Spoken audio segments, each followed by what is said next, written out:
Artemis II, a return to the moon, but not how you think. At first, everything about Artemis II seems straightforward.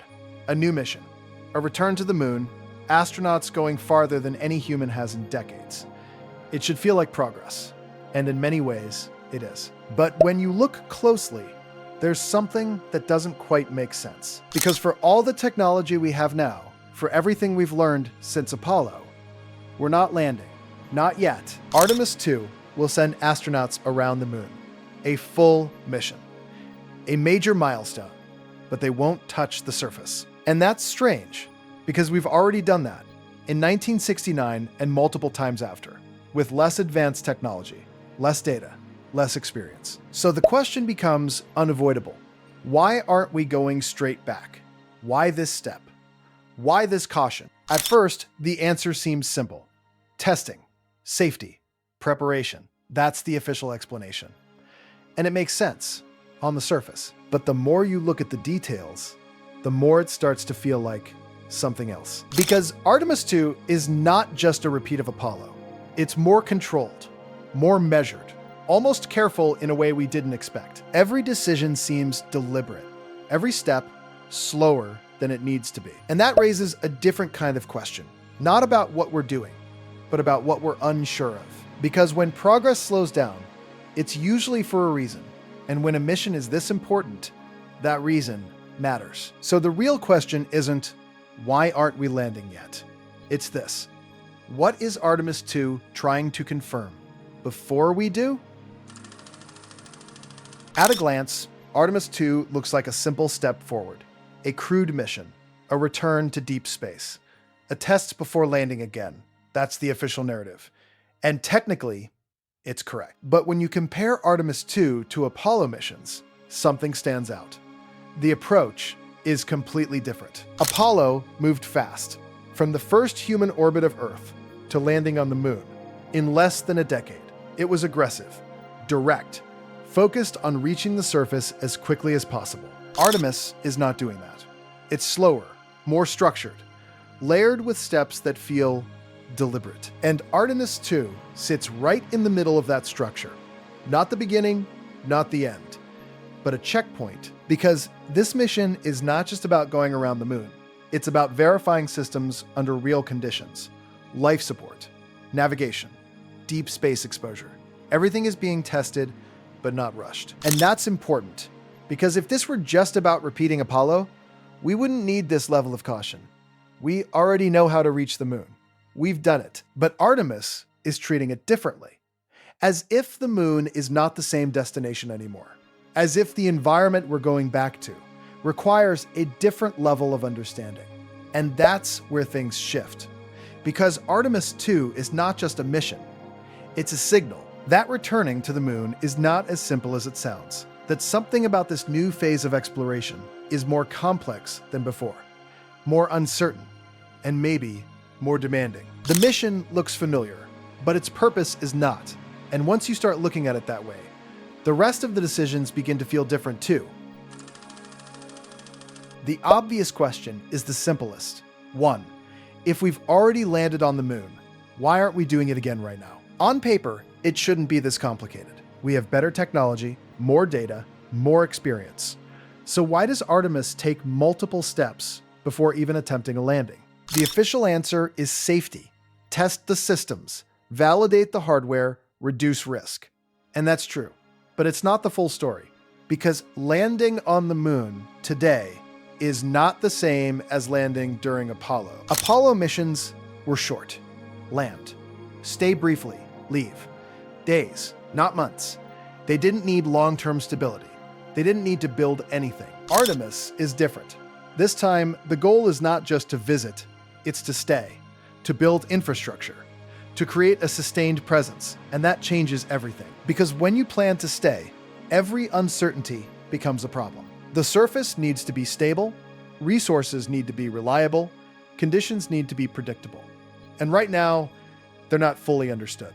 Take the lunar South Pole, the primary target for future missions.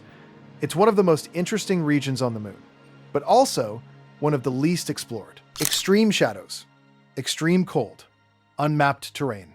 We know there's ice, but we don't know how much or how accessible it is. We know there are temperature variations, but not how they affect long-term operations. And then there's the ground itself. Moonquakes, surface contraction, dust behavior, all factors that didn't matter for short Apollo missions, but matter a lot if you plan to stay for months or years. So Artemis II becomes something else, not a delay, but a filter, a way to confirm that the environment behaves the way we expect, because if it doesn't, then everything changes. There's also another layer. Technology today is more advanced, but also more complex. Systems are interconnected. Failures can cascade, and in deep space, there is no margin for error. Apollo accepted higher risk. Artemis does not. So instead of rushing to the surface, we step back, test everything in orbit, observe, measure, make sure the assumptions are correct. Because here's the key point. We are not just repeating Apollo. We are attempting something more difficult, a long-term presence on a world we don't fully understand. And that's why we're not landing yet. Not because we can't, but because we need to be certain before we do. If you look at Artemis II on the surface level, it's simple. Launch, travel to the moon, orbit, return. But the path it takes is not simple at all, because Artemis II is not using the kind of orbit you might expect. During the Apollo missions, spacecraft entered a relatively low lunar orbit, close to the surface, direct, efficient. It made sense. Short missions, quick descent, immediate return. Artemis is doing something different. Instead of staying close to the moon, it uses a much wider, more distant trajectory, often referred to as a free return trajectory. This path takes the spacecraft around the moon, but also far beyond it, before returning to Earth. At first, that seems unnecessary. Why go farther than needed? Why not stay closer, where communication and observation are easier? The answer, officially, is safety. A free return trajectory allows the spacecraft to naturally loop back to Earth using gravity alone. If something goes wrong, the crew doesn't need engines to get home. They fall back. That's a strong safety feature. But here's where it gets interesting. Apollo also used free return trajectories early on, but later missions shifted to more flexible orbits once confidence increased. Artemis is going back to that cautious approach. Even with modern navigation systems, even with better propulsion, that suggests something. This mission is not optimized for efficiency. It's optimized for reliability, for control, for predictability. And that matters, because the farther you go from the moon, the less direct influence it has on your trajectory. You're not committing fully to being there. You're passing through, observing, but keeping distance. And that aligns with everything else we're seeing. A mission that approaches carefully, that tests without committing too early. There's also the question of future orbits. Artemis missions plan to use something called a near rectilinear halo orbit, NRHO, a highly elliptical orbit that keeps spacecraft stable with minimal fuel. It's efficient, but unusual, not the kind of orbit used in Apollo, which means we're not just repeating old methods, we're developing new ones. Because the mission profile has changed, long-term presence requires different strategies, different positions in space, different ways of interacting with the moon. So the orbit choice isn't random, it's intentional, but it also reinforces the same idea. This mission is not about getting as close as possible. It's about understanding the system before we do. And that makes Artemis II feel less like a return and more like a cautious approach to something we're not fully certain about. By now, a pattern is starting to form. Every decision in Artemis II feels careful, measured, almost cautious. And that only makes sense if there are still things about the moon we don't fully understand. Because if everything were known, if the environment were completely predictable, we wouldn't need this level of precision.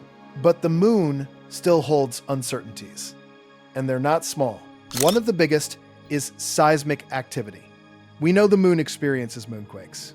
We know some of them are strong and long-lasting, but we don't fully understand how often they occur or how they might affect long-term structures. For a short mission, that's not critical. For a base, It is. Then there's the surface itself. The moon looks solid, but we know it's still changing. Slow contraction, shifting regolith, subtle movement over time, and that creates risk. Not immediate danger, but long-term instability, something we haven't tested yet. Then there's dust. Lunar dust is not like dust on Earth. It's sharp, electrostatically charged. It sticks to everything. During Apollo, it damaged equipment, irritated lungs, and caused mechanical issues. And that was during short missions. Now imagine dealing with that for months or years. We still don't fully understand how to manage it. Then there's temperature. The moon experiences extreme thermal cycles. Intense heat during the day, extreme cold at night. At the poles, those extremes become even more complex. Some areas never see sunlight. Others experience near constant illumination. That creates environments we haven't operated in before. And then there's radiation. Without an atmosphere or magnetic field, the moon is exposed to cosmic radiation and solar particles. Apollo missions experienced this, but not for long durations. Long-term exposure changes everything. And finally, there's water. We know it exists, but we don't know how much, or how accessible it is, or how it behaves over time. All of these factors add up, not as individual problems, but as a system of unknowns. And when you're planning to stay, unknowns become risks. So Artemis II isn't just testing spacecraft systems. It's part of a larger process, a way to reduce uncertainty, to confirm that the moon behaves the way we think it does. Because if even one of these assumptions is wrong, it doesn't just affect the mission. It affects everything that comes after. And that's why this level of caution exists. Not because we don't know anything, but because what we don't know still matters. When we talk about going back to the moon, the risks usually sound familiar. Launch failure, system malfunction, human error. The same categories we've always considered. But Artemis changes the scale, because the risks are no longer just about getting there, they're about staying there. And that introduces a different kind of problem. Not immediate danger, but sustained exposure. Take radiation. On Earth, we're protected by an atmosphere and magnetic field. On the moon, there is no protection. Astronauts are constantly exposed to cosmic rays and solar particles. During Apollo, that exposure was limited. Short missions, quick return. But for longer stays, radiation becomes a long-term health risk. Cumulative, unavoidable. Then there's dust. Lunar dust is extremely fine and abrasive. It sticks to surfaces, infiltrates equipment, and can damage seals and joints. During Apollo, it caused significant issues in just a few days. Now imagine dealing with it continuously. It's not just an inconvenience. It's a system-level problem. Then there's thermal stress. Extreme temperature differences can weaken materials over time, expand and contract structures, create fatigue in systems designed for stability. And then there's isolation, communication delays, limited resupply, no immediate evacuation. The moon is close, but not close enough to eliminate risk. And here's the key point. Most of these risks are not fully solved. They are understood, but not eliminated. And that's why Artemis II matters. Because before we commit to long-term presence, we need to see how systems perform under real conditions. Not simulations, not short missions, but sustained exposure. Because the real challenge is not reaching the moon. It's surviving there. And that's where the uncertainty still exists. If you look at Artemis II as a destination, it doesn't fully make sense. No landing, no surface operations, no direct exploration. So, what is it actually doing? Testing. But not in the simple sense. This is not just a checklist of systems. It's a full-scale validation under real conditions. Because Artemis II is the first time in decades that humans will leave low Earth orbit, that alone changes everything. Deep space introduces variables we don't deal with closer to Earth. Radiation increases. Communication delays grow. Systems operate without immediate support. And that's exactly what this mission is designed to experience, not avoid. The spacecraft, Orion, will be tested in every possible way. Life support systems will run continuously. Navigation systems will operate across long distances.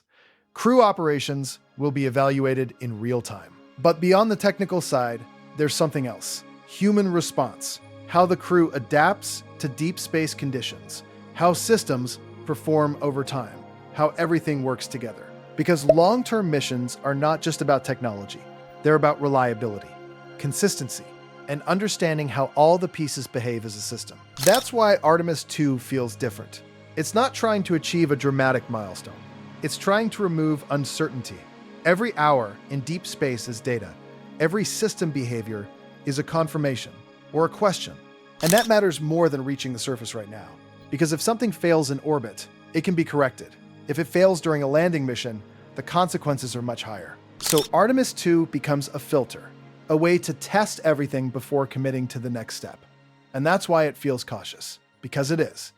Not out of hesitation, but out of precision. This mission is not about proving we can go back. It's about proving we're ready to stay. At this point, the individual decisions start to connect. Not landing yet. Choosing a safer trajectory. Focusing on testing instead of exploration. Each one makes sense on its own. But together, they form a pattern.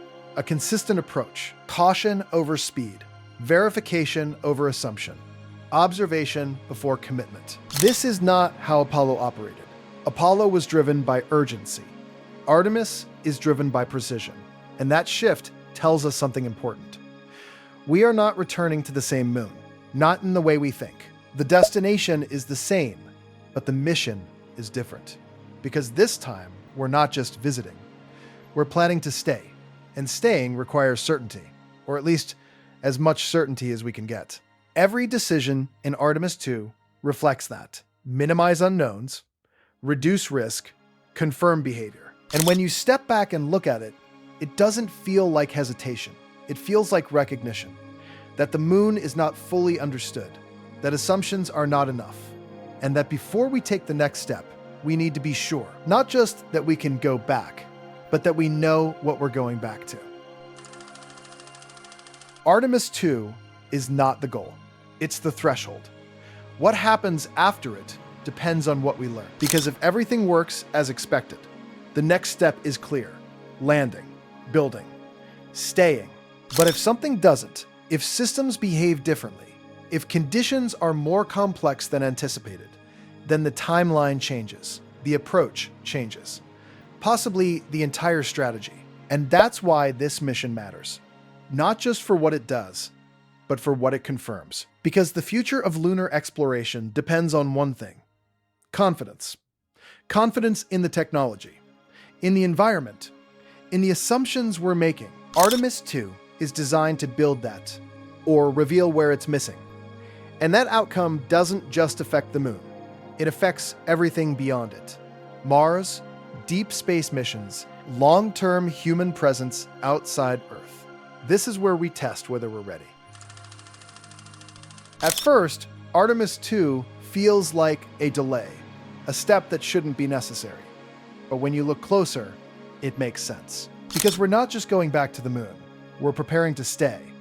And that requires something Apollo didn't need: certainty. Every decision, every delay, every extra step points to the same thing. We're not being slow, we're being careful. Because something about this mission matters more than speed.